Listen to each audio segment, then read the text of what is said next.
ভক্তি যোগে আরো যুক্ত হওয়ার জন্য বিভূতি প্রকাশ করেছেন, যাতে আমরা আরো দৃঢ় ভক্তি লাভ করতে পারি এবং সবকিছুর মধ্যে ভগবানকে চিন্তা করতে পারি। এই উপলক্ষে ভগবান চতুশ্লোকী গীতা দান করলেন।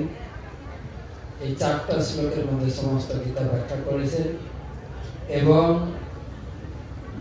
আরো ভগবান তার কিছু বিভূতি প্রকাশ করেছেন। আমি সবকিছুর পরমাত্মা, আমি জীবের আদি মধ্য অন্ত, আদিত্যদের মধ্যে বিষ্ণু, বেদের মধ্যে শ্যাম, বৃক্ষের মধ্যে অস্বস্ত, প্রহ্লাদ হচ্ছে আমি অসুরদের মধ্যে প্রহ্লাদ। এইভাবে তোমাকে কি বলবো, আমার বিভূতির অন্ত নেই, তোমাকে এত কিছু বলার দরকার নেই। আমার এই তেজের দ্বারা আমি সমস্ত বিশ্বকে ধারণ করে রেখেছি।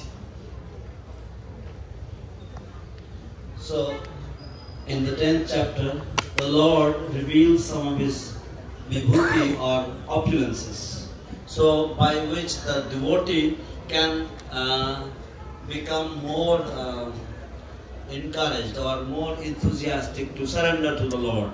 So the Lord tells him that you can think of me in everything, and He displays some of His opulences and He shows His universal form, and He says that of the demigods I am Vishnu, of the asuras I am Prahlad, and of the trees I am the Ashwatha tree or the banyan tree.